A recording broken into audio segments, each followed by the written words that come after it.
let's say you need a little bit of lemon juice. You usually take your lemon and you cut it in half, then you use a little bit of lemon juice, and then you've got all this lemon left over, so you put it in the fridge or something. And then when you come back, it looks like this. It's all rotten and dry and dehydrated and just rancid. You don't really want to use it anymore, and it's hard and crunchy like this one. There must be a better way to preserve your lemon and still get your juice. Well, there is. This is how. You take your lemon and you roll it, and then you want to take a sort of pin and just poke it in the bottom of the lemon, the exact bottom where the point is here. And then you squeeze and all the lemon juice you want just pours out. Now the great thing is it's got a very small little hole in it now, so oxygen can't really get into it and make it rot, so it will stay fresher for longer. Sometimes you want to spread some butter, but when you take it out the fridge, the butter is super hard and really hard to spread. This is super annoying. So what do? You usually just pop it in the microwave, but the issue with this is it always seems to over melt the butter and make it into a big soupy mess just like this. That can be very annoying. So there must be a better way. Well, there is. You take a cheese grater and then you just grate your butter stick. Yes, that's right, grate your butter stick. Now that's got two added benefits. One, it delivers energy to the butter by the grating motion, which makes it a bit softer, and also the higher surface area makes it softer quicker also. Lastly, it's in this funny, interesting spaghetti-like consistency, which now is super spreadable, so you can just spread it on whatever you want, and you have nice soft butter. Success!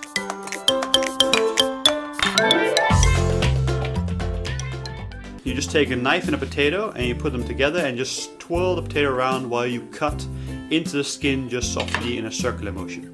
Then you take it and you cook it like you normally would.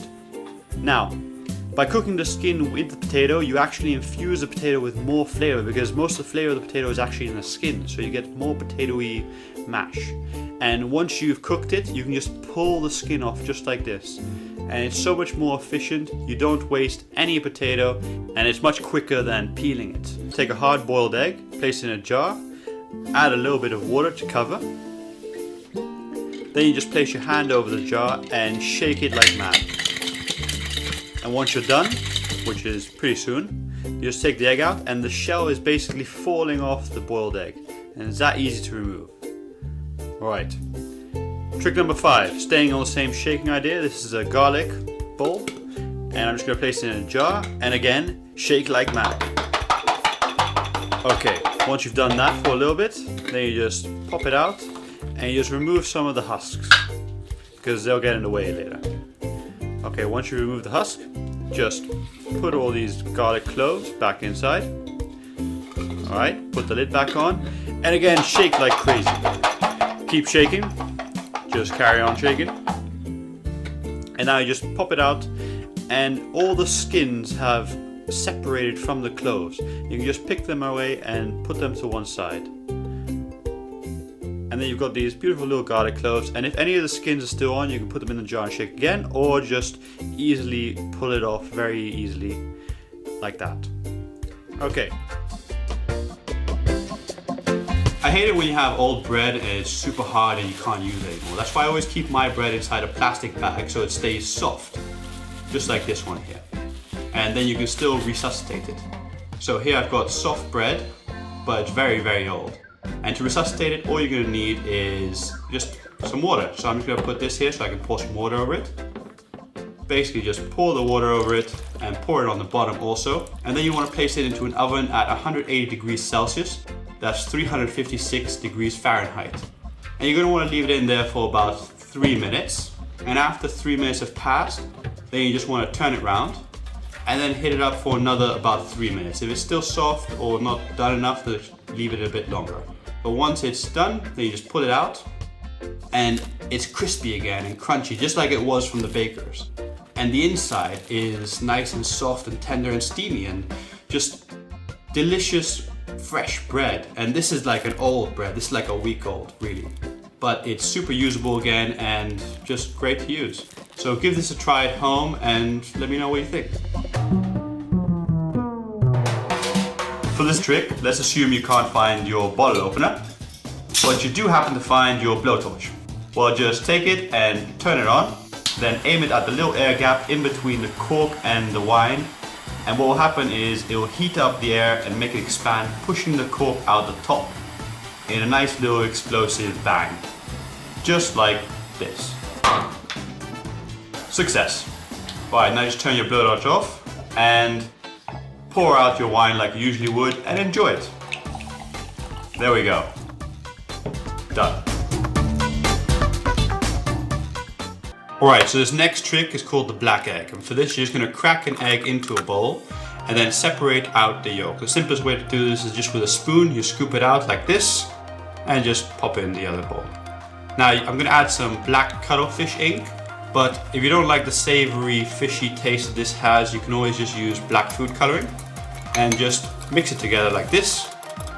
Okay, once you've mixed it together, then you're going to want to fry it. So here I'm going to put some oil on a pan, and here I'm just going to plop it in. Now, one thing that happens though is when you beat egg whites, they become a bit more runny, so it'll spread out a lot more than you want. If that happens, just simply push the sides in like this, just to keep it in an egg sort of shape. Alright, now you're going to want to add your egg yolk back in. So just add it on like this and put it into position where you want it to be. Okay, once it's done cooking, there you go. It's simple, done. Just cook it like you would a normal sunny side up fried egg. And this is just a very simple way to make something mundane look very, very different and interesting. I hope you enjoy it. Sometimes you've got some eggs and you just don't know whether they're fresh or not. Now, it's kind of impossible to look at an egg and know if it's fresh, even though most grocery stores these days do print the date on them, just like so. But sometimes these dates get rubbed off because of some other reason that we just don't know. Now, in that kind of case, what do you do to figure out if an egg is fresh or not? Well, here's a simple trick. Just drop your egg in some water and the fresh ones will sink to the bottom just like this. And the unfresh ones will fill to the top, just like so. Now, the great thing about this trick is you can do it with multiple eggs if you happen to have a big enough tub. And then you can easily detect which eggs are fresh and which eggs are no good. For example, here, these two are no good, and I'm just going to dispose of them and cook with the rest. Alright, so now I'm going to show you an amazing new way to make poached eggs even better. Start off by taking an egg and separating it like this. Now you want to take some basil, or albahaca in Spanish, and just finely chop it up. So cut it like this and chop it up like that.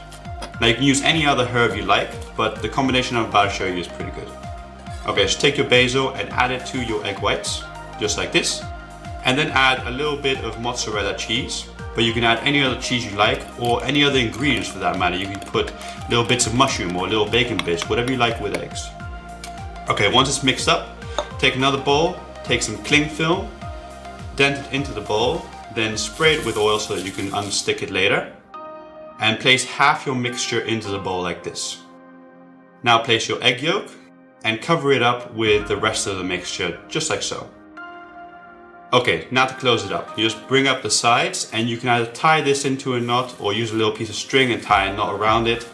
Or you can use one of these simple, cheap little clamps and just clamp it shut. Now you can get this everywhere, it's no point mentioning it. Okay, now to cook it, I'm going to place it in some simmering water for 5 minutes to get a nice runny egg yolk. But you can cook it a little bit longer if you want to have a more hard egg yolk. Okay, so once it's done, you just take it out. And then you just unclamp it, and I'm going to place it here on some bread. And it's delicious like this, but you can also add it in, say, an Eggs Benedict recipe or some salad or just anywhere you want to use a poached egg. This is just way better and more tasty.